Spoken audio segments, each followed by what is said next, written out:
우리가 읽은 1절부터 19절의 말씀 이게 교독해서 읽었습니다만 내용을 이해하시겠습니까?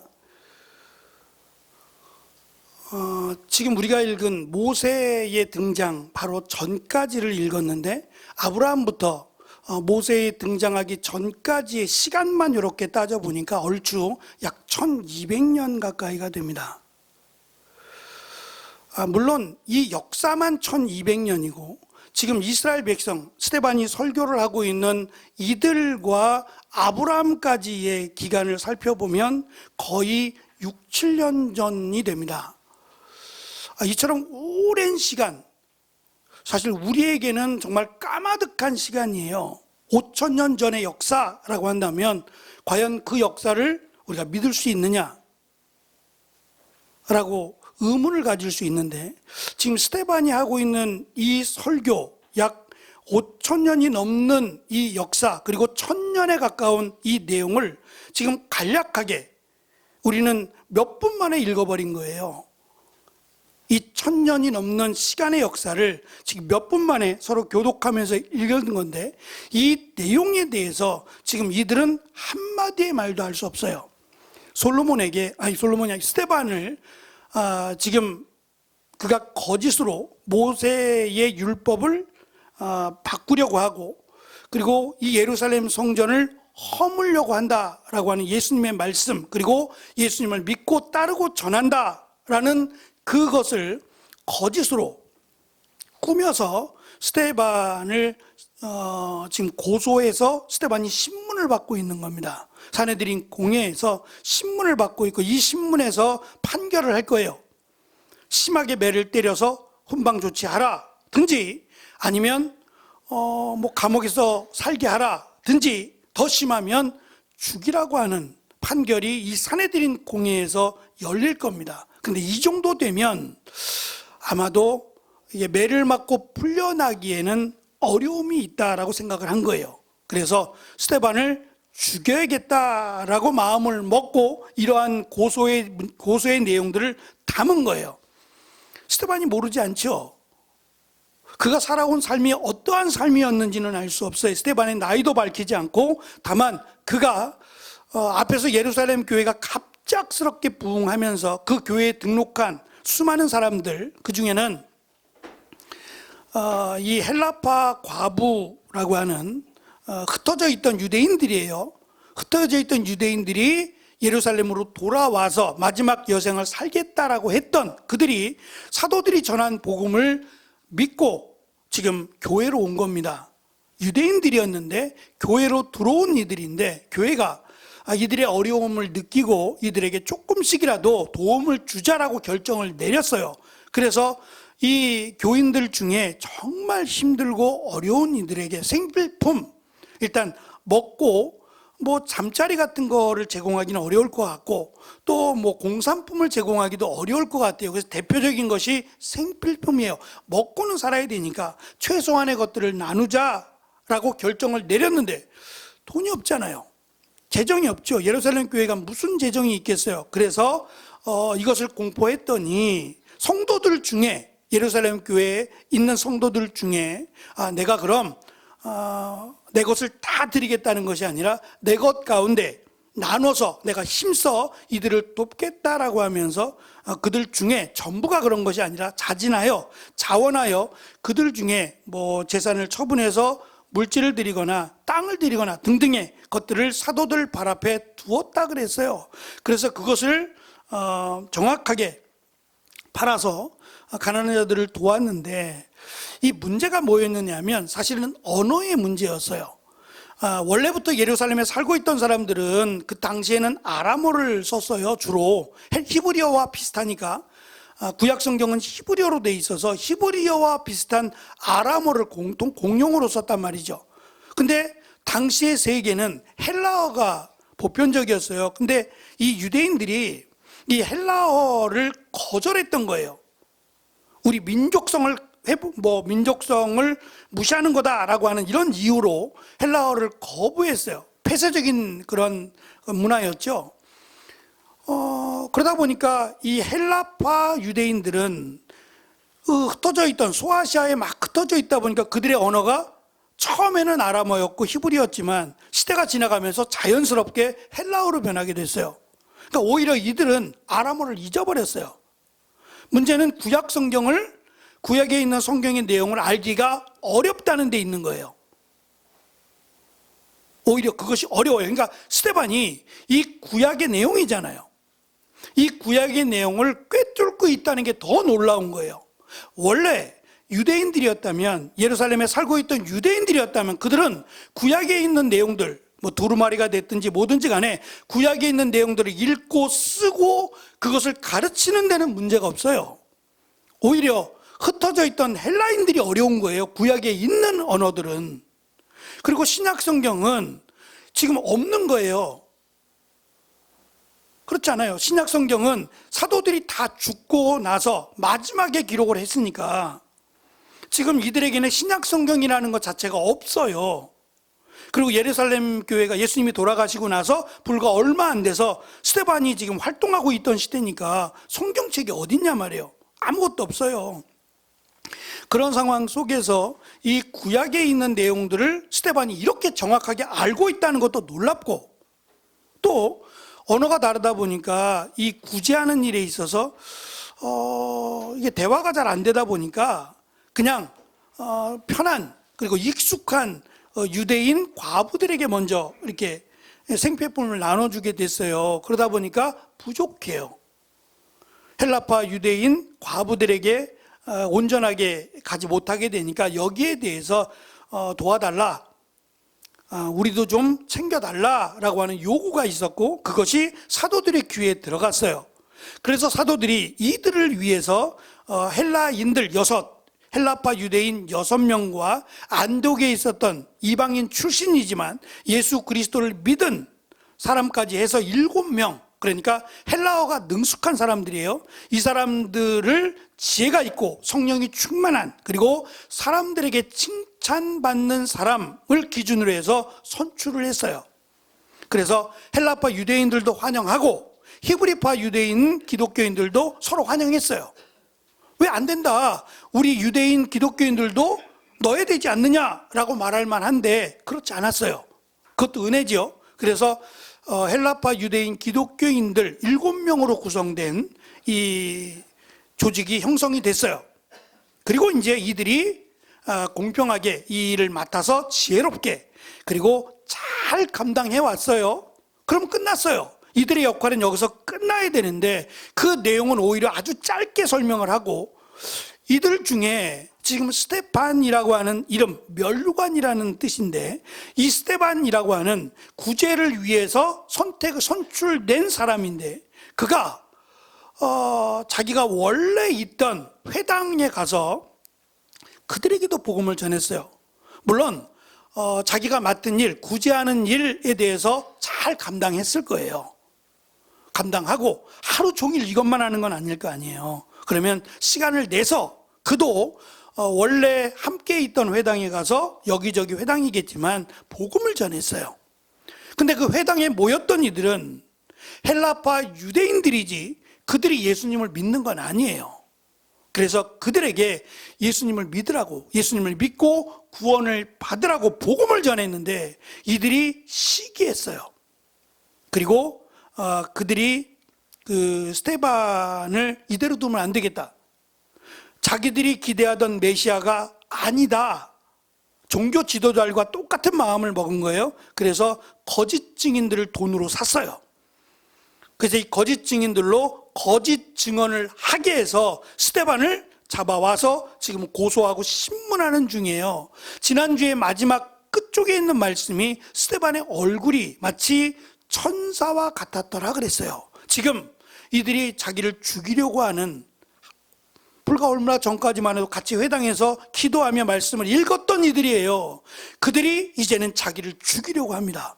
어제의 동지가 오늘의 원수가 되어버렸어요. 그러면 불편할 만해요. 스데반은 자기가 하는 이 일이 선한 일이고 하나님을 기쁘시게 하며 복음을 전하는 일이에요. 그러면 아멘으로 받지는 못할 망정 자신을 죽이려고 하는 이들 앞에서 천사의 얼굴을 한다?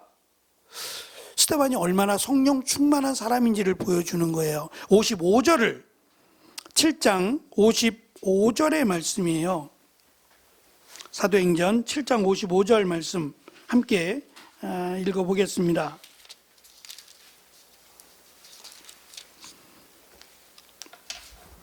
(7장 55절입니다) 54절부터 읽겠습니다. 이해를 돕기 위해서 54절, 55절을 읽겠습니다. 시작. 공의회 의원들은 스데반이 하는 말을 듣고 몹시 화가 나서 스데반을 보며 이를 갈았습니다. 그러나 스데반은 성령이 충만하여 하늘을 쳐다보았습니다. 그는 하나님의 영광과 예수님께서 하나님의 오른편에 서 계신 것을 보았습니다. 지금 분위기가 스데반이 죽을 것 같은 분위기예요. 앞에서 이를 간다는 얘기는 분노한다는 얘기예요. 분노가 극을 이루었다는 얘기고 죽여야겠다라고 하는 생각을 가졌다는 이야기예요. 그 모습 앞에서 스데반의 얼굴은 천사 그 이상의 성령이 충만했고 하나님이 예수 그리스도가 하나님의 우편에 서 계신 것을 영광을 보았다고 했어요. 갑작스럽게 스데반이 이렇게 된 것이 아니라 스데반이 선출되기 전에 그가 그랬다는 것이고, 어떻게 그가 이렇게 성령이 충만하고 그가 이러한 믿음을 가질 수 있었느냐, 오늘은 그 말씀인 것 같아요. 사도들이 이 구제에 대한 요구를 받았을 때 사도들도 할 수 있어요.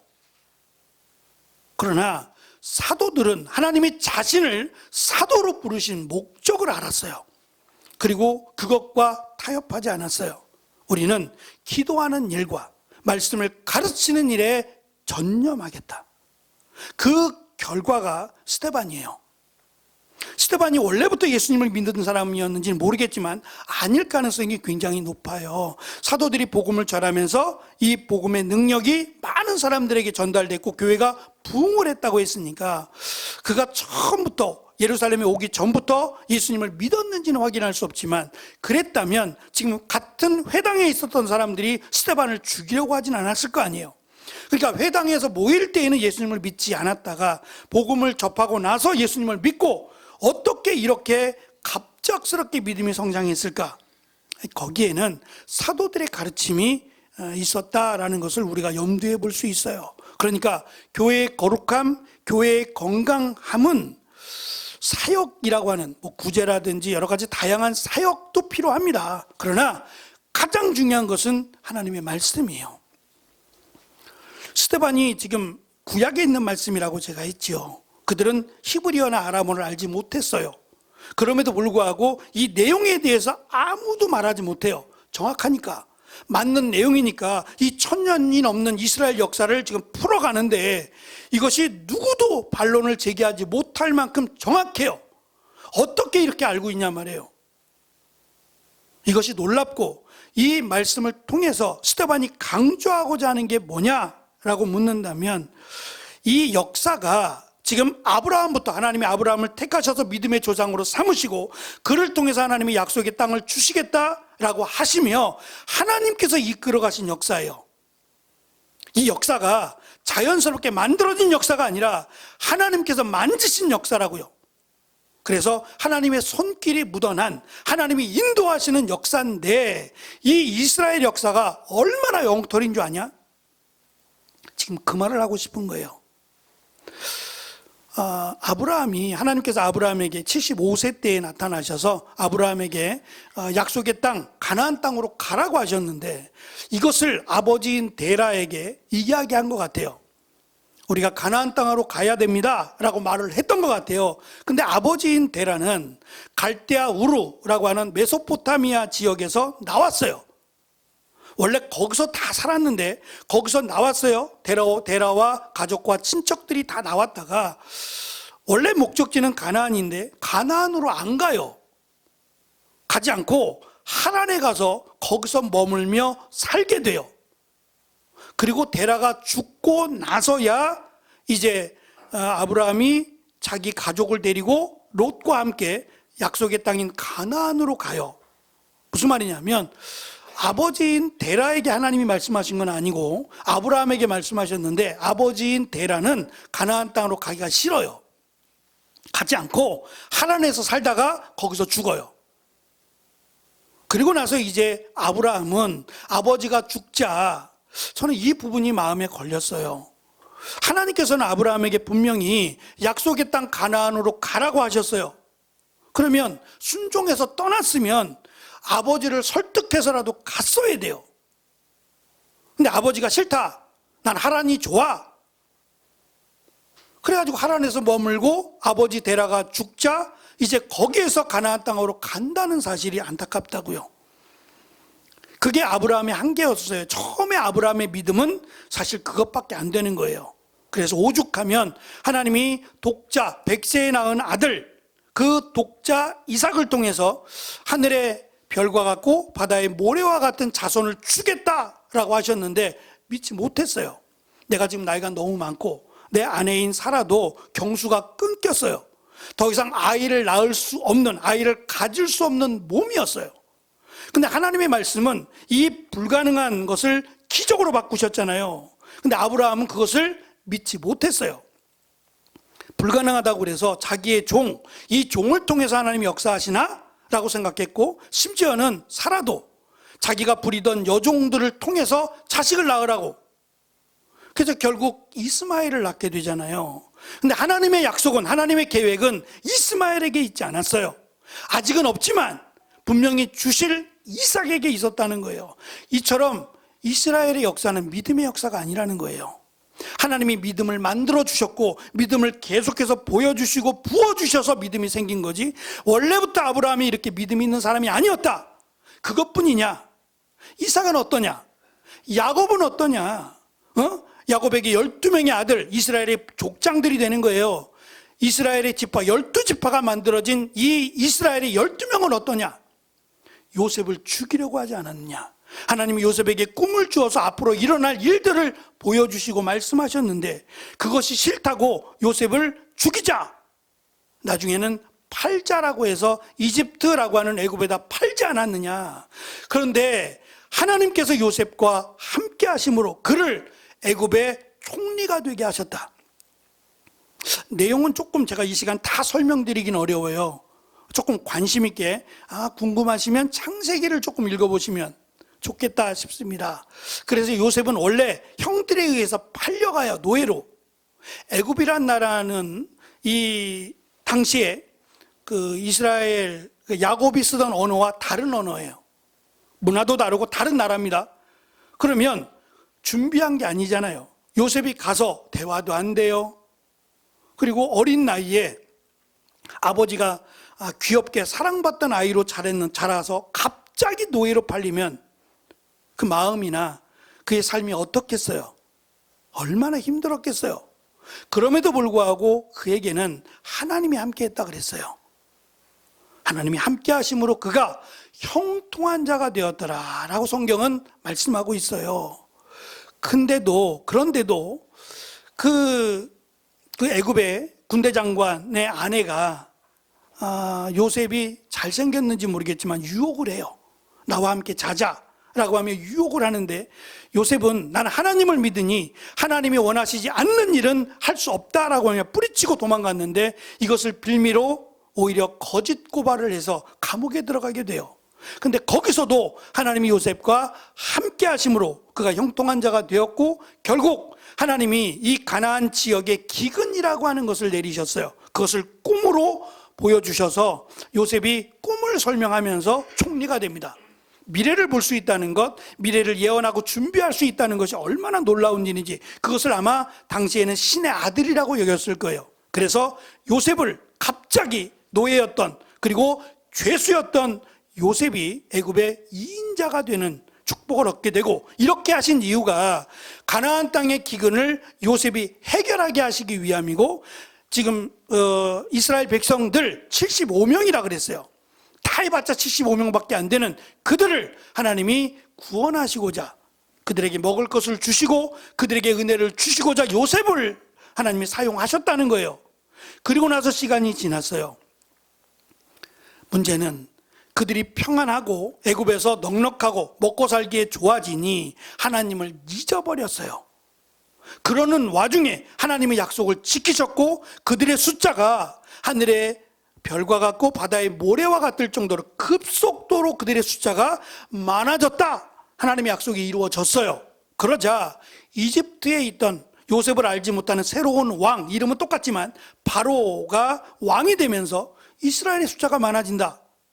어떻게 하면 좋겠냐? 저들이 반란을 일으키면 우리는 꼼짝없이 죽을 수밖에 없는데 라고 하면서 그들을 더 이상 그들의 숫자가 늘어나지 못하도록 정책을 쓰게 되는데, 그것이 사내 아이가 태어나면 강물에 던져 죽이라는 거예요. 자식이 태어나는데 특별히 사내 아이가 태어나면 그 아이를 강물에 던져서 죽이라는 거예요.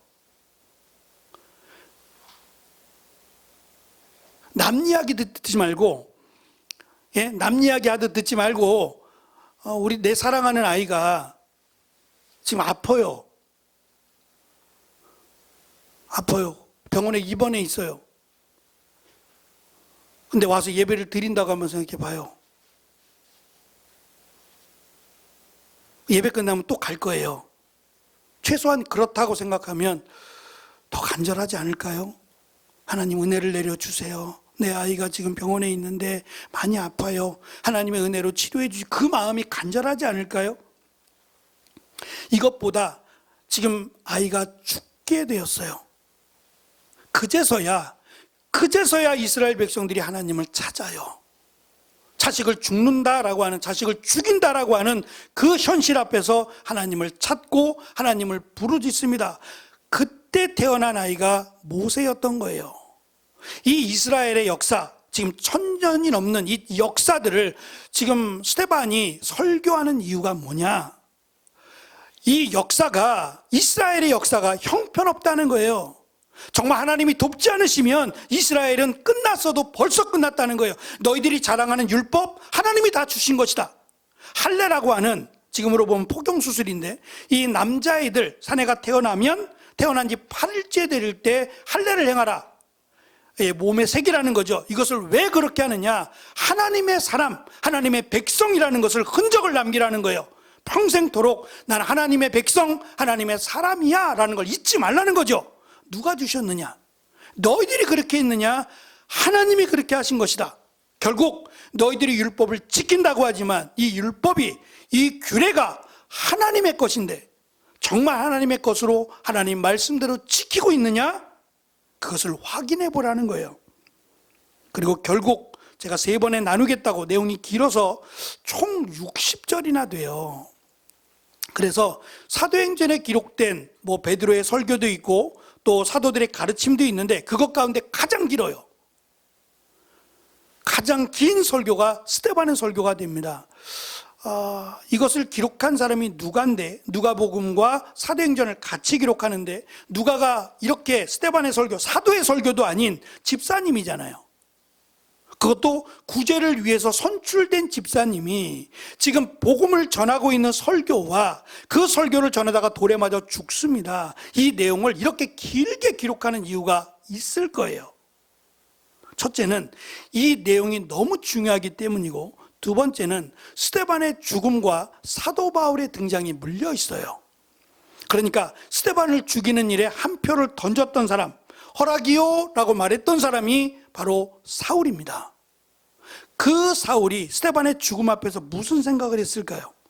이제 앞으로 스데반의 설교가 끝나면 사울이 등장하게 될 텐데, 그 사울이 이렇게 말하죠. 나는 죄인 중에 괴수라고요.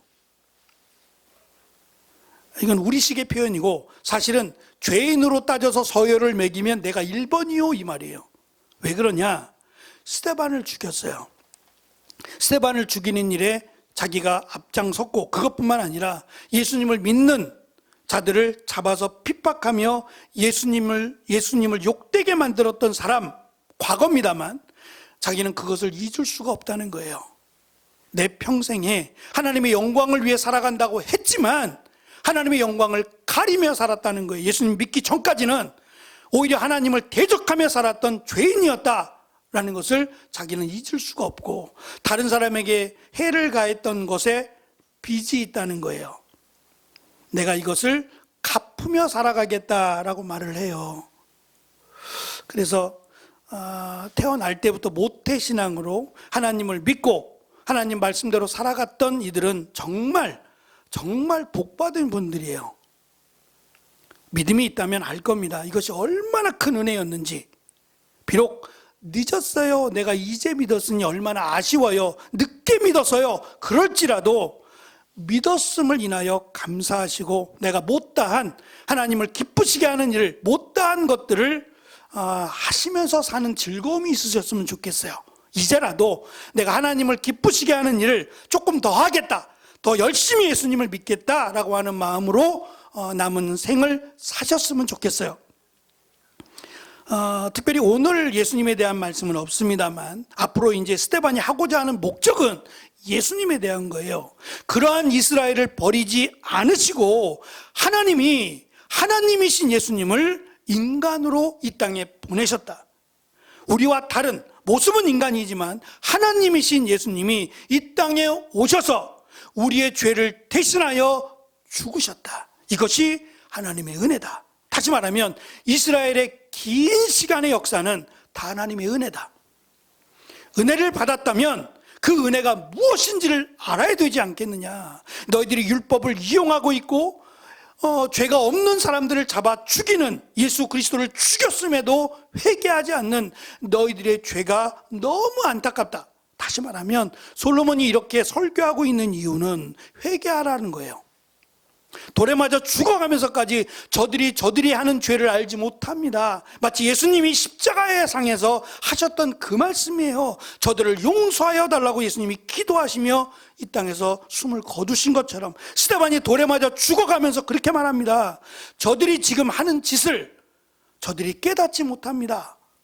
저들에게 은혜를 더하셔서 다시는 이러한 일에 참여하지 않기를 스데반은 죽어가면서 기도를 해요. 최소한 이러지는 못할지라도 우리가 하나님이 주신 은혜, 하나님이 주신 말씀을 지키려고 노력하면 하나님은 더 큰 은혜로 이스라엘의 엉터리 같은 역사를 은혜로 채우신 하나님이 우리에게도 함께 하실 것을 믿으라는 겁니다. 그 살아계신 하나님이 지금도 우리의 예배를 받으시고 내가 너를 사랑한다, 내가 너와 함께 한다고 말씀하신 동일하신 하나님이십니다. 그 하나님이 기도하는 자에게 응답하시고 하나님을 찾는 자를 외면하지 않으시고 찾아와 위로하시고 힘주시는 동일하신 하나님이심을 믿고 한 주간도 하나님과 함께하는 은혜로운 시간을 살아가시는 귀한 한 주간의 삶이 되시기를 축원합니다. 기도하겠습니다.